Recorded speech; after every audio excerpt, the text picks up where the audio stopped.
नमस्कार, आप देख रहे हैं सीधी बात। मैं हूं राहुल कमल। नरेंद्र मोदी को प्रधानमंत्री बनाने में कई लोग लगे हुए हैं, लेकिन अभी तो यही नहीं मालूम कि उनकी खुद की पार्टी उनको प्रधानमंत्री पद का उम्मीदवार बनाना चाहती है कि नहीं। इस वक्त हमारे साथ मौजूद हैं नरेंद्र मोदी फैन क्लब के सदस्य श्री रामदेव जी। स्वागत है आपका स्वामी जी। ये बताइए कि जब बीजेपी ही नहीं ठान पा रही कि नरेंद्र मोदी को पीएम पद का उम्मीदवार बनाना है कि नहीं, आप क्यों पीछे से धक्का दिए जा रहे हैं कि नहीं बनाइए बनाइए पीएम का उम्मीदवार मोदी को ही बनाइए। देखिए, मेरे लिए मोदी नहीं, काराधन भ्रष्टाचार व्यवस्था परिवर्तन के मुद्दे और ये देश महत्वपूर्ण है। और प्रधानमंत्री को पार्टी नहीं बनाती, देश बनाता है।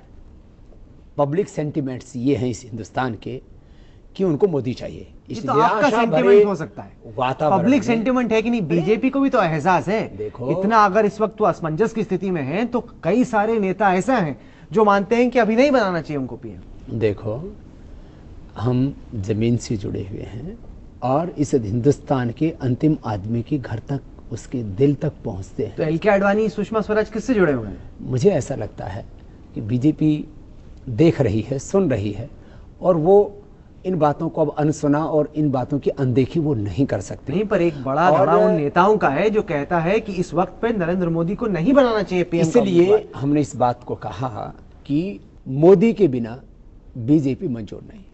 और इसके कहने के पीछे मकसद यही है कि इस कांग्रेस जैसी भ्रष्ट पार्टी से, जिन्होंने आज़ादी के इन 67 वर्षों में देश की इतनी बर्बादी की, इतना लूटा है जितना मुगलों ने और अंग्रेजों ने भी नहीं लूटा होगा। 67 वर्षों में जब आज़ादी मिली थी 1947 में, तब रुपया डॉलर पाउंड तीनों बराबर थे।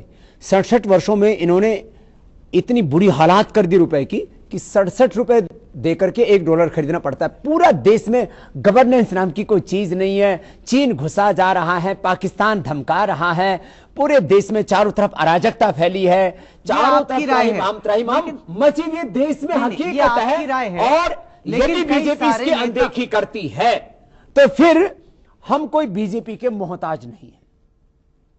हमें एमएलए, एमपी, सीएम और पीएम नहीं बनना, लेकिन देश को बनाना है और इन बेईमानों से बचाना है जो लूटने में लगे। और बचाने का मादा राजनीतिक तौर पर, क्योंकि मुझे राजनीति में नहीं आना सीधे तौर पर, लेकिन देश को बचाना मैं उसको अपने पर शिवराज सिंह चौहान ऐसे, शिवराज सिंह चौहान जैसे मुख्यमंत्री मानते हैं कि अगर मोदी को बनाया तो संभवतः 30 से 40 सीटों का नुकसान हो जाएगा मध्य प्रदेश के चुनावों में। मैं ऐसा नहीं मानता। शिवराज सिंह चौहान तो जमीन से ही जुड़े हुए नेता हैं। रमन सिंह जी, श्री शिवराज चौहान जी, दोनों को मैं बहुत अच्छे से पहचानता हूं। उनसे मेरी लगातार बातें होती हैं। आदरणीय शिवराज सिंह जी से मेरी कई बार बात हो चुकी है। वो भी इस देश के वर्तमान परिप्रेक्ष्य में ऐसा देखते हैं, और वो भी जैसे देश के आम आदमी प्रधानमंत्री के रूप में मोदी को देखना चाहते हैं, तो शिवराज जी, रमन सिंह जी, वो भी प्रधानमंत्री के रूप में इनको देखना चाहते हैं। मुझे पूरा विश्वास है कि आडवाणी जी भी आशीर्वाद देंगे, क्योंकि वो तो एक पिता की भूमिका में है। पर आडवाणी जी आशीर्वाद देने के मूड में इस वक्त लग नहीं रहे। सवाल टाइमिंग का है स्वामी जी। सवाल ये है कि इतनी आखिरकार जल्दबाजी क्यों, इतनी बेकरारी क्यों? यही फैसला तो दिसंबर में हो सकता है। विधानसभा चुनावों के नतीजे आने दीजिए, फिर कर लीजिए। कम से कम एमपी की को तैयारी करने के लिए एक लोकसभा क्षेत्र में 6 महीने का 7 महीने का टाइम चाहिए। और यदि आप वक्त निकाल दिया, अब वक्त तो एमपी का टाइम कौन रोक रहा है? एमपी करे अपनी मेहनत जाके। 6-7 महीने का टाइम तो करे ना, इलेक्शन कमेटी के चीफ तो है ही वो। 6-7 तो करे एमपी जाके मेहनत। 6-7 महीने का ही कुल वक्त बाकी है। इसलिए अब यदि ये नहीं संभले तो अभी नहीं तो कभी नहीं। इसलिए इससे सही वक्त हो ही नहीं सकता। इसलिए हमने कहा कि इसी महीने उनको ये डिक्लेयर करना चाहिए। ये हम उनके कार्य में हस्तक्षेप नहीं कर रहे हैं, लेकिन यदि वो उनको डिक्लेयर नहीं करते तो फिर हम भी, क्योंकि हमारे पास में भी वक्त कम है, फिर और कुछ सोचेंगे। क्या सोचेंगे? सोचेंगे कि देश में और नया राजनीतिक विकल्प क्या हो सकता है। स्वामी रामदेव अपनी पार्टी बना लेंगे। देखो राहुल भाई, मैंने इस बात को पहले भी कई बार कहा है कि राजनीतिक विकल्प के द्वार हमने बंद नहीं किए। और पिछली बार भी मैंने सीधी बात में कहा था, सीधे तौर पर इस बात को कि साफ गोई के साथ, कि मोदी को समर्थन हमने मुद्दों के आधार पर दिया और बीजेपी को समर्थन हमने अभी नहीं दिया है। तो आज इस देश के करोड़ों लोगों की जो हमने अपेक्षाएं जगाई हैं, उन अपेक्षाओं को एक ही महानायक है नरेंद्र मोदी जो पूरा कर सकता है, और इन बड़े बड़े राक्षसों से दबंगई के साथ, हिम्मत के साथ लड़ सकता है, गुड गवर्नेंस दे सकता है। पर कई लोग ऐसे भी हैं स्वामी जी जो आप महानायक कहते हैं उसको खलनायक मानते हैं। नहीं, वो कांग्रेसी हैं जो उनको मौत का सौदागर तक कहते हैं, और बड़ा तबका मुसलमानों का भी है जो उनको खलनायक मानता है। देखिए, यदि मोदी खलनायक और मौत का सौदागर है तो नेहरू जिन्होंने देश को बांटा और करीब 10 लाख से ज़्यादा बेगुनाह लोगों की मौत करवाई, तो वो तो मौत का महासौदागर होगा। और मोदी ने गुजरात तोड़ा नहीं बल्कि टूटने से बचाया। मोदी ने जो है हिंदू मुसलमान के दंगे नहीं होने दिए। और गुड गवर्नेंस क्या होती है, वो तो सही दंगे 2002 में मनोहर पर्रिकर कहते हैं अगर मैं मुख्यमंत्री होता तो ये ना होता, मैं इसको बेहतर हैंडल कर लेता। देखिए, वो मुद्दा एक दूसरी चीज का साइड इफेक्ट था, उसके बाद नहीं होने दिए। और यदि कोई दूसरा मुख्यमंत्री होता तो आज शायद गुजरात जल रहा होता। गुजरात को यदि टूटने से बचाया है, आगे बढ़ाया है, पूरे देश ने, पूरी दुनिया में आपको एक नहीं मिसाल लगता कि कायम की बहुत है? बड़ी विफलता है एक ऐसे शख्स की जो देश का प्रधानमंत्री बनना चाहता है, जो देश को जोड़ नहीं सकता, जिसके नाम पर लोग खौफजदा हो जाते हैं, और एक तबका कहता है कि नहीं ये आदमी अगर पीएम बन गया तो हम देश छोड़कर चले जाएंगे। देखिए, मेरी एक दो नहीं हजारों मुसलमानों से बात हुई है, और लोकसभा चुनाव से पहले मुझसे कहा है हजारों मुसलमानों ने कि बाबा जी हम मोदी के समर्थन में रैली करेंगे, मोदी के समर्थन में चुनाव प्रचार करेंगे, और हम कहाँ ये मुसलमान नजर नहीं आते आपको एक बड़ी रैली के रूप में मुसलमानों के बीच में मोदी को हम खड़ा करेंगे। कब करेंगे? जब इनको प्रधानमंत्री का उम्मीदवार डिक्लेयर कर देंगे। आपकी बात हो गई मोदी जी से? नहीं, मोदी से बात हमारी मुद्दों की हुई, देश की हुई। नहीं, ये जो आप कह रहे हैं कि मुसलमानों के बीच जाके नहीं, वो ये रैली तो मुसलमान नेताओं ने मुझको कहा है, और आप देखेंगे। नहीं, क्योंकि मैं जानना चाह रहा हूं कि जब फर्ज कीजिए मुसलमान नेताओं से बातचीत होती है, उनके बीच में जाके रैली होती है, तो आपको नहीं लगता कि कहीं ना कहीं थोड़ा अफसोस जताने की जरूरत है? ये सारा फसाद शायद खत्म हो जाए अगर मोदी कहें कि 2002 में जो हुआ उस पर उन्हें अफसोस है। मुसलमानों को आर्थिक सामाजिक न्याय और इस देश में उनको कोई शक की निगाहों से ना देखे, वो इज्जत दिलाने की जरूरत। ये आप मानते हैं? कई सारे ओपिनियन पोल हुए हैं स्वामी जी जो कहते हैं कि 2002 के दंगे और मोदी का माफी ना मांगना अभी भी एक बड़ा मुद्दा है। वही ओपिनियन पोल जो नरेंद्र मोदी को सबसे लोकप्रिय बताते हैं, वही ओपिनियन पोल कहते हैं अगर वो प्रधानमंत्री न बने उसकी एक बड़ी वजह होगी कि 2002 के दंगों के लिए उन्होंने माफी नहीं मांगी। देखिए, मैं आपको एक बहुत साफ साफ बात करना चाहता हूँ। मोदी आज जो हैं वो आज तक के उनके अपने चरित्र से हैं। यदि मोदी को इस हिंदुस्तान के लोग प्यार करते हैं वो तो इसीलिए कि वो व्यक्ति अपना एक स्टैंड लेता है और उस पर अंतिम वक्त तक कायम रहता है। लोग उसको एरोगेंट कहते हैं, लेकिन मैं कहता हूं मुझे तो ऐसा ही एरोगेंट आदमी चाहिए जो एक बार कह दिया उस पर अडिग रहे, कायम रहे। ये तो मोदी खत्म हो जाएगा यदि वो माफी मांगने से खत्म हो जाएगा। नेता माफी मांगने से बड़ा होता है, माफी मांगने से खत्म नहीं होता है बड़ा नेता। देखिए, मैं बड़ा माफी वाली बात से इसको नहीं जोड़ रहा हूं। नहीं जोड़िए ना, मैं तो सवाल माफी के बारे में पूछ रहा हूं। मैं आपसे ये कह रहा हूं, आप मेरे सवाल का जवाब दीजिए। तो ये तो आप बात नरेंद्र भाई मोदी जी से पूछिए, मैं पूछ चुका हूं। लेकिन मैं आपको जो बात कह रहा हूं कि मोदी आज यदि मोदी है तो अपने उसी एरोगेंसी से। बाकी लोग तो समझौता कर लेते हैं, हजारों लाखों तो माफी मांगना समझौता करना हजारों होगा। लाखों माफी मांगना आप कह रहे हैं स्वामी जी करके बैठे हैं। अगर 1000 लोगों की मौत हो जाए उसके लिए माफी मांगी जाए, मुसलमानों को आर्थिक सामाजिक न्याय दिला सकता है। 1000 लोगों की मौत हो जाए उसके लिए माफी मांगी जाए, आपको लगता है कि ये कॉम्प्रोमाइज है? तो मुसलमान इस देश का कैसे आगे बढ़ेगा जब उसको शक की निगाहों से नहीं देखा जाएगा? आपने मेरे सवाल का जवाब नहीं दिया। आप कैसे आगे बढ़ेगा जब उसको आर्थिक सामाजिक आपका तो टेप फंस गया स्वामी जी, आपका तो टेप फंस गया लगा। आप सुन ही नहीं रहे। मेरा सवाल ये है कि आपको लगता है कि माफी मांगने से उनका कद गिर जाएगा? क्यों? आदमी महान होता है, गलती कबूल करने से आदमी महान होता है। ये आप नेक सलाह मोदी जी को दीजिए। आप दीजिए ना, आप तो हर रोज बात करते हैं उनसे। क्या आप हमारी बात को सुनते हैं? क्या हम जानते हैं आप क्या करते हैं, सीधी बात हो रही है, हम सब जानते हैं।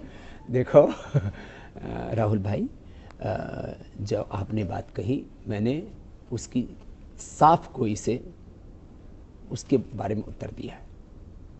क्या उत्तर दिया? मैं समझा नहीं। आप कह रहे हैं कि माफी मांगनी चाहिए कि नहीं, आप कह रहे हैं कि माफी मांगने से कद घट जाएगा, ये बताइए स्वामी जी। ये पिछली दफा भी आपने किया था, जब आप सवाल का जवाब नहीं देना चाहते तब आप एकदम खामोश से हो जाते हैं। सीधा सवाल है, ये सीधी बात है, छोड़ेंगे हम आपको, ऐसे है नहीं। बीच में फंस गया टेप। नहीं नहीं नहीं नहीं, सच्ची बात है ये, आपको जवाब देना होगा स्वामी जी। ये बताइए कि क्या आपके हिसाब से माफी मांगने से मोदी जी का जो कद है वो घट जाएगा? ये बात अब आप 10 बार मेरे से प्रश्न पूछ चुके हो, अब बात फंस गई है। नहीं नहीं, आपको हमें बताना होगा, क्या आपके हिसाब से माफी मांगने से मोदी जी का कद घटता है? देखो राहुल भाई, मैंने माफी की बात से कद घटेगा ऐसा कहा नहीं कभी भी। संदर्भ तो यही निकल रहा था, मतलब तो यही निकल रहा था। मैं बिल्कुल साफ को इस बात को कहना चाहता हूं कि मुसलमानों का भला कैसे होगा हिंदुस्तान में। मुसलमानों को एजुकेशन नहीं मिलता है, पढ़ने के बाद उनको रोजगार नहीं मिलता है, उनको शक की निगाहों से देखा जाता है, कह दिया जाता है कि हर मुसलमान आतंकवादी नहीं है, लेकिन हर आतंकवादी मुसलमान है। और जब से भटकल वाला मामला हुआ है, जब से टुंडा डुंडा वाला मामला हुआ है, आपने देखा है कि किस तरह से फिर वही बातें शुरू हो गई। तो जो है मुसलमानों को न्याय दिलाना है तो इन शक की निगाहों से उनको बाहर निकालना पड़ेगा और उनको एजुकेशन देना पड़ेगा, उन लोगों के रोजगार के प्रबंध करने पड़ेंगे। आर्थिक सामाजिक न्याय जब तक नहीं मिलेगा मुसलमानों को तो वो वोट बैंक के रूप में उनका इस्तेमाल करते रहेंगे। चलिए, नरेंद्र मोदी मुझे लगता है कि उनको वोट बैंक के रूप में इस्तेमाल नहीं करेंगे, उनको भी ताकत देंगे और पूरे हिंदुस्तान को साथ लेकर के चलना चाहते हैं। उन्होंने हरिद्वार में आचार्य क्रम के उद्घाटन पर भी इस बात को कहा था, मैंने कभी नहीं कहा कि हिंदू भवन्तु सुखिना सर्वे भवन्तु सुखिना, इसमें हिंदू मुसलमान सबकी समृद्धि हो। वीएचपी के कई नेताओं ने आके कहा कि आसाराम बापू को इस वजह से टारगेट किया जा रहा है क्योंकि वो एक हिंदू संत है, अगर वो मुस्लिम होते या फिर ईसाई होते तो उनको कोई कुछ नहीं कहता। आपको नहीं लगता कि जब किसी पे क्रिमिनल चार्जेस लग जाएं तो धर्म को उससे जोड़ना नहीं चाहिए उस गुनाह से? ये सच है कि हिंदुस्तान में ये जो जिस तरह के यौन अपराधों की बारे में जो देखा है, जो घिनौनी हरकतें और जो शर्मनाक कृत्य, ये हिंदू मुसलमान और ईसाई सब जगह होता है। लेकिन मैंने एक मीडिया के किसी बड़े व्यक्ति से पूछा, भाई क्यों नहीं दिखाते? बोले बाबू उनको कोई देखते ही नहीं। तो ये तो एक बात है कि उनको होने के बावजूद भी इतना एक्सपोज नहीं किया जाता। लेकिन मैं इस पूरे मामले में जो तथ्य अभी तक सामने आए हैं वो बहुत शर्मनाक करने वाले हैं। इसलिए मैंने कहा कानून और न्याय व्यवस्था पर हमें पूरा भरोसा है। दूध का दूध, पानी का पानी, साफ साफ होना चाहिए और इंसाफ मिलना चाहिए। और मैं पक्ष प्रतिपक्ष न बन करके इसको निष्पक्ष रूप से ये देखना चाहता हूं, किसी ने भी गुनाह किया है, जो भी गुनहगार है उसको आजीवन कारावास, मैं तो कहता हूं रेप करने वालों को फांसी तक की सजा मिलनी चाहिए, चाहे उसमें कोई हो। नहीं, पर सवाल ये उठता है कि ऐसे लोग बापू कैसे बन जाते हैं, भगवान कैसे बन जाते हैं? मतलब अव्वल दर्जे के फ्रॉड, हर तरह की घिनौनी हरकत ये करते हैं, तमाम तरह के इन पे चार्जेस लग रहे हैं। अपने आप को मतलब भगवा चोला पहन के दाढ़ी धमकी उगा के वो कहते हैं कि भैया हम स्वामी बन गए। इसमें तो भगवे भी नहीं है। देखो राहुल भाई, देश में साधु संत महात्मा फकीरों की एक बहुत पुरानी परंपरा रही है और इस हिंदुस्तान को, जिसका हम आदर करते हैं, धर्म सत्ता और राज सत्ता दोनों ने मिलकर बनाया। एक तरफ देश को भौतिक समृद्धि चाहिए जो राजनीतिक नेतृत्व से हमको मिलती है और कानून व्यवस्था चाहिए। दूसरी तरफ जो है हमें इस देश को एक नैतिक उत्थान चाहिए। जो भारत था विश्व गुरु था, तो गुरुओं के कारण से विश्व गुरु था भारत। तो एक तरफ भौतिक समृद्धि और सुरक्षा, दूसरी तरफ नैतिक सुरक्षा और देश का चारित्रिक वैभव ऊपर दिखा। आसाराम बापू से नहीं होगा। तो वो उस परंपरा ने भारत को भारत बनाया था। अब ये जो प्रश्न चिन्ह उठे, इससे जरूर जो है साधुओं की साधुता को लेकर के, उनकी साधनाओं को लेकर के और उनके वैभव को लेकर के, वैभव उनका जो है सेवा के लिए हुआ करता था, लेकिन जिस तरह की विलासिता की बातें सामने आ रही हैं वो शोभा नहीं देता है। साधु को वैयक्तिक जीवन में तप ही करना चाहिए, जो उसके पास में लाखों करोड़ों अरबों की दौलत आए उसको देश धर्म संस्कृति की सेवा में लगाना चाहिए। कभी भी हमारे संतों ने इस तरह के, जिनको हमने आदर्श माना है, ऐसा घिनौना काम करना तो बहुत दूर की बात है, उसके बारे में सोचा भी नहीं। साधुओं की एक आचरण संहिता बनाई है हमारे शास्त्रों और परंपराओं में, उस आदर्श आचरण संहिता का पालन न करने के कारण से ये गिरावट आई। इसलिए जो भी संप्रदाय के आचार्य हैं उनको सख्ती से जो साधुओं के लिए आचरण संहिता हमारे यहाँ शास्त्रों में बनाई गई उसका पालन करना चाहिए, कराना चाहिए। और यदि कोई भी उससे पतित होता है तो तुरंत उसका न्यायिक व्यवस्था से पहले बहिष्कार कर देना चाहिए। मैं देख रहा था आसाराम के साथ ही किस तरीके से वो कहते हैं कि अगर आप कुछ खा लोगे, कुछ पी लोगे या नहीं खाओगे तो आपका कैंसर दूर हो जाए। अब इस तरीके से बातें करना, तंत्र मंत्र यंत्र ज्योतिष वास्तु और भूत प्रेत, इस तरह का ये सब पूरा गोरख धंधा ये कभी भी धर्म नहीं था। धर्म अंधा नहीं होता है, धर्म की विवेक की आंखें होती हैं। हम अपनी एक बहू बेटी का भी विवाह करते हैं तो 7 पीढ़ियों तक देखते हैं। मैं तो कहूंगा कि गुरु भी परख करके जांच करके करना चाहिए। तो जब चीजें एकदम साफ साफ हो जाती हैं, चीजें तो दिख जाती हैं। चूंकि और ऐसे में समर्थक इतने हैं और ऐसे समर्थक वोट डालते हैं, समाज तो को बहिष्कार नेता भी डरते हैं साधु से पंगा लेने में। हाँ, ये बात तो है। वोट बैंक तो बहुत बड़ी चीज होती है इस जो आजकल जो उसी वजह से आपसे भी तो डरते हैं लोग, क्योंकि आपका भी लंबा चौड़ा फॉलोअर्स का एकदम खेप है। लेकिन हमने अपने फॉलोअर्स को कभी भी जो है कानून का उल्लंघन करने के लिए प्रेरित नहीं किया। मोदी के लिए वोट देने के लिए तो किया आपने? नहीं, मोदी क्योंकि शर्मा जाते हैं आप एकदम। देखो, मोदी एक फकीर है और वो राजनीतिक फकीर है, उसके बाल बच्चे तो हैं नहीं।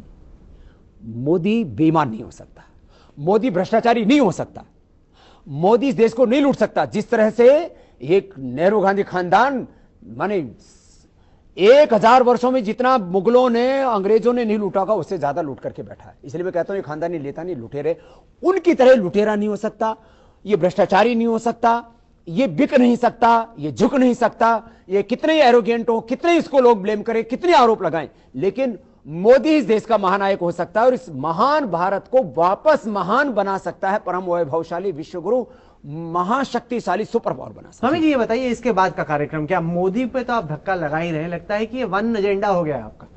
नहीं, देखिए, सिंगल पॉइंट एजेंडा नहीं, मेरा एजेंडा तो बहुत बड़ा है। 150 साल पहले स्वामी विवेकानंद जी ने, इस वक्त का आपका एजेंडा है मोदी को पीएम बनाओ। स्वामी विवेकानंद जी ने शिकागो के जिस हॉल से, जिस स्थान से भाषण दिया था, वहीं पूरी दुनिया को भारत का संदेश देने के लिए 27 सितंबर को मैं यूएसए जा रहा हूं, शिकागो में, यूके भी जाऊंगा और पूरे हिंदुस्तान को जगाऊंगा कि आओ स्वामी विवेकानंद के सपनों का भारत बनाने के लिए उत्तिष्ठता, जागृता, उठो, जागो, अपनी ताकत को पहचानो और पूरी दुनिया के सामने भारत की ताकत दिखाओ। जनता ये तय करेगी कि मोदी महानायक है कि खलनायक, पर उससे पहले पार्टी को तो तय करने दीजिए। स्वामी जी, सीधी बात कार्यक्रम के लिए आपने वक्त निकाला, इसके लिए बहुत बहुत शुक्रिया। तो ये थी स्वामी रामदेव से आज की सीधी बात। ये कार्यक्रम आपको कैसा लगा? आप अपनी राय हमें ईमेल के जरिए भेज सकते हैं। हमारा ईमेल का पता है sb@aajtak.com। साथ के साथ इस कार्यक्रम को आप हमारी वेबसाइट पर देख सकते हैं, जिसका पता है www.aajtak.in/सीधी बात। तो अगले सप्ताह एक बार फिर से मुलाकात होगी। तब तक के लिए देश और दुनिया की बाकी खबरों के लिए आप देखते रहिए आज तक।